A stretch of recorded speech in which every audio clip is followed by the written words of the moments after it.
ایک شخص حضرت محمد صلی اللہ علیہ وآلہ وسلم کی خدمت میں آیا اور عرض کرنے لگا، یا رسول اللہ، میں بہت غریب ہوں، میرے پاس مال دولت نہیں ہے، کوئی ایسا عمل بتائیں جس سے میں امیر ہو جاؤں۔ اللہ کے محبوب نے کہا، تم چاول کھایا کرو، اللہ کے فضل و کرم سے تم امیر ہو جاؤ گے۔ وہ چلا گیا۔ تھوڑا ہی ٹائم گزرا تھا، ایک شخص اور آیا اور عرض کرنے لگا، یا رسول اللہ، میرے پاس بہت مال دولت ہے اور میں اسے سنبھال نہیں سکتا، کوئی ایسا عمل بتائیں جس سے میری دولت اتنی ہو جائے کہ میں سنبھال سکوں۔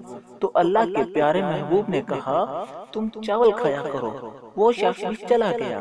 جو دوسرے ساتھ بیٹھے تھے وہ حیرت سے پوچھا، یا رسول اللہ، جس نے امیر ہونے کے لیے پوچھا اس کو بھی آپ نے چاول کھانے کا کہا، اور جس کے پاس زیادہ دولت تھی اس کو بھی آپ نے چاول کھانے کا کہا، ہمیں سمجھ نہیں آیا۔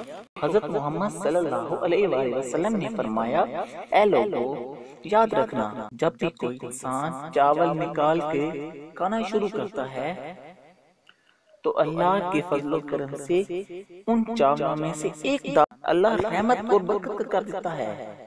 جو مسلمان اس چاول کو کھا لیتا ہے تو اللہ اس کے رزق میں برکت عطا کرتا ہے۔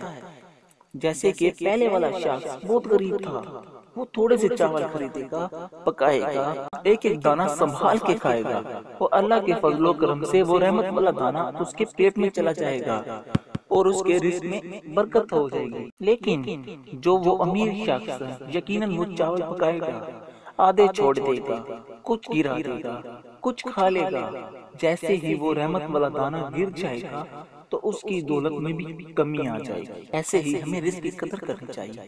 اگر ہم رزق کی قدر کریں گے تو اللہ ہمیں اور رزق عطا کرے گا۔